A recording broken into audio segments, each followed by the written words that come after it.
अस्सलाम वालेकुम जी। अभी अडयाला जेल में खान साहब से मुलाकात हुई है। खान साहब ने जो कल प्रेस कॉन्फ्रेंस की गई थी उसका भी जवाब दिया है। और दूसरे नंबर पर जो 9 मई के अंदर जो है एडमिशन की बात की जा रही थी कि 9 मई वाले दिन खान साहब ने कहा है कि बिल्कुल मैंने सारा वो करवाया, जलाओ कराया, घराव कराया, सारा कुछ किया, उसके ऊपर भी जवाब दिया खान साहब ने। और तीसरा जो तोशाखाना केस है उसके ऊपर भी बात की है। सबसे पहले बताऊं कि अडयाला जेल वही तरीकाकार कि 1 किलोमीटर दूर उतार दो, 6 वकलात थे, हम मिलने के लिए गए। अब वहां पर जब पहुंचे तो हमारी जो है वो तलाशी उसी अंदाज से ली गई, उसी तरह से पेन वगैरह कोई पेपर हमें नहीं ले जाने दिया गया। और इसके साथ जो खान साहब के साथ जब मुलाकात होनी थी तो उन्होंने कहा कि जो दरमियान में शीशा होता है वो भी आज नहीं होगा। खैर हमने कहा चलो अच्छी बात है, एक चीज तो आपने की है, शीशा नहीं था वाकई, वो जो शीशा दरमियान में था वो आज उतरा हुआ था, लेकिन टेबल मौजूद था, फासला होता है, लेकिन बात कान के साथ लगाकर की जा सकती है। अब ये शीशा कब तक जो है उतरा रहता है ये अब डिपेंड करेगा। सेकंड बात यह है कि बाकी जो सारी सूरत हाल है, मुलाकात का तरीका वो वही है।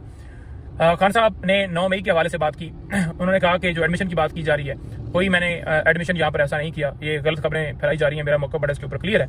और मैंने बाहर स्टेटमेंट भी दी है, मेरे व्लॉग भी पढ़े हैं, वो भी उठा के देख लें। उन्होंने कहा कि जिस तरह पाकिस्तान की सबसे बड़ी पार्टी के सरबराह को जिस तरह वो दबोच कर लेकर गए, जिस तरह वहां पर धक्के दिए गए, जिस तरह से तशद्दुद वहां पर किया गया, वकला के ऊपर जिस तरह से वो डंडे मारे गए, मेरी तरफ इशारा करके उन्होंने कहा कि इससे डंडा मारा, इसी तरह से स्प्रे वहां पर किए गए, लोगों की आंखों में स्प्रे डाला गया। तो जिस तरह वो सारा उस दिन किया गया, सबसे पहले देखा जाए कि उसका हुक्म देने वाला कौन था और जो किया गया गैर कानूनी काम वो सुप्रीम कोर्ट ने कह दिया कि ये गैर कानूनी था। तो जब आप लीडर किसी भी पार्टी के लीडर के साथ, जो सबसे बड़ी पार्टी हो, उसके साथ ऐसा सलूक करेंगे तो लोग पुरअमन एहतजाज के लिए निकलेंगे, और पुरअमन एहतजाज हर शरीक हक है, पुरतशद्दुद नहीं। उन्होंने कहा कि एक गमला आज तक नहीं टूटा जितने हमने एहतजाज किए। उन्होंने कहा कि मेरे ऊपर वजीराबाद हमला हुआ, आपने कहीं देखा कि कोई इस तरह से पुरतशद्दुद वाक़या हुआ? 14 मार्च मेरे घर में हमला हुआ, वहां पर रेंजर भी थी, ये सारे नामालूम लोग भी थे, पुलिस से सारे आए हुए थे, लेकिन आपने देखा 26 घंटे हालांकि ऑपरेशन वाटर कैनन का इस्तेमाल खवातीन के ऊपर तशद्दुद किया गया। उन्होंने कहा कि 18 मार्च जुडिशल कम्प्लेक्स में हम पेश हुए, वहां पर नामालूम लोग ऊपर वकला की वर्दियों में थे और वैसे भी थे, तो वहां पर आपने देखा कि कोई हमारी तरफ से इस तरह की कार्रवाई की गई हो, किसी को आग लगाई गई हो, जलाओ किया गया हो। हालांकि कितनी तादाद में लोग साथ थे, हालांकि सीधी सीधी शेलिंग चलाई जा रही थी, लोगों के ऊपर लाठीचार्ज किया जा रहा था, सीधा सीधा किया जाए, लेकिन उन्होंने कहा कि नहीं हुआ।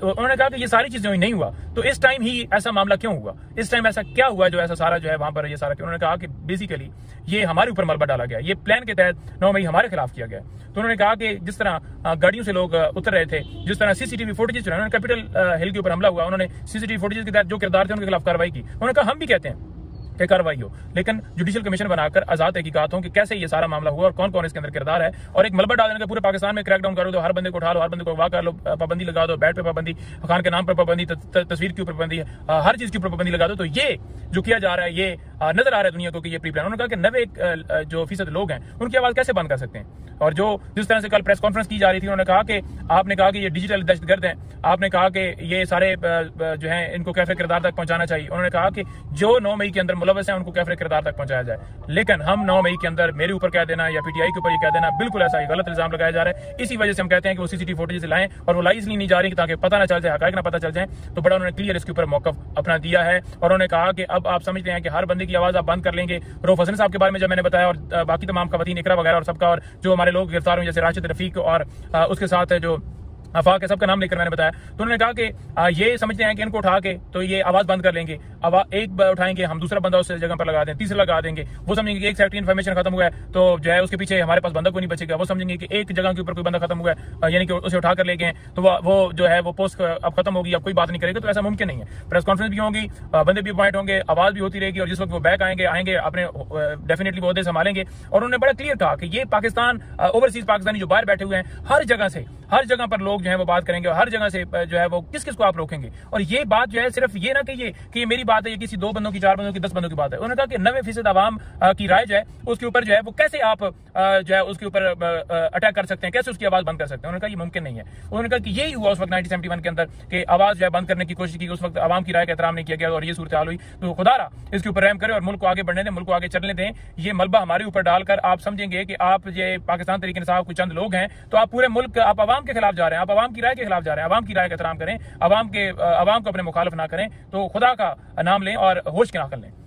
इसके अलावा जो गिरफ्तारी हुई उनकी पुरजोर मजम्मत की। तोशाखाना केस के अंदर जिस तरह से वो इनाम शाह को लाया कि उन्होंने उसका भी जिक्र किया। उन्होंने कहा कि इनाम शाह जो है वो जहांगीर तरीन के भाई, जहांगीर तरीन के साथ जो पीएस है उसका ये भाई है, और ये ऑन चौधरी हमारे पास लेकर आया था, 2 तनख्वाहें ले रहा था, 1 तनख्वाह ले रहा था ये इधर से पीटीआई से, और 1 तनख्वाह सरकारी इसने लेना इसने शुरू कर दी। तो जो जब हमें पता लगा तो हमने इसे निकाल दिया, ये इन्फॉर्मेशन भी दे रहा था, और इसको अप्रूवर बनाकर लेकर आए, और इसी तरह से ऑन चौधरी को उधर अप्रूवर बनाकर लेकर आए। तो उन्होंने कहा कि ये अप्रूवर बनाकर ले आए। अब फॉर एग्जाम्पल एक बंदा मेरे मुखालिफ है तो डेफिनेटली मेरे खिलाफ गवाही देगा। और वो गवाही क्या दे रहे हैं, 1.25 करोड़ का हार है जिसकी कीमत अरबों रुपए लगवा के 3 अरब और ऊपर कोई पता नहीं कितने करोड़, 18 करोड़, उन्होंने सजा दे दी 14 साल। बाद में पता चला कि वो हार हमें कि वो हार तो 1.25 करोड़। वो कैसे पता चला कि जब वो तलाश किया गया घर से तो वो तो खान साहब के घर में पड़ा हुआ था हार, तो अब भी वैल्यू उसकी 5-7 करोड़ होगी, तो उसमें सजा दी। इसी तरह से अब कोई नए घड़ियां बनाकर लेकर आए, तो खान साहब ने बड़ा क्लियर कहा है कि मैं ऐसे कमरे के अंदर मुझे रखा गया है जो पंखा बंद होता है तो वो अमन बन जाता है, लेकिन मैं किसी सूरत अपनी ना कौम को झुकने दूंगा, ना खुद झुकूंगा, कभी भी गुलामी मंजूर नहीं करूंगा। और ये पाकिस्तान का हर शख्स, हर पाकिस्तानी ना वो जेलों से घबराता है, ना वो इन कमरों से घबराता है, और ना ही वो गिरफ्तारी से घबराता है, और वो हर वक्त तैयार हैं। और इंशाल्लाह ताला खान जो है ने कहा है कि इंशाल्लाह ताला हमारी जंग ये कानून की बालादस्ती के लिए, हमारी जंग मुल्क को आगे ले जाने के लिए, हमारी जंग जमहूरियत की मजबूती के लिए, और ये जंग जो है तब तक जारी रहेगी जब मुल्क के अंदर कानून आइन की बालादस्ती ना हो, जब हमारा मुल्क तरक्की की राह के ऊपर गामजन जब तक नहीं होगा, तब तक ये हम फाइट करते रहेंगे।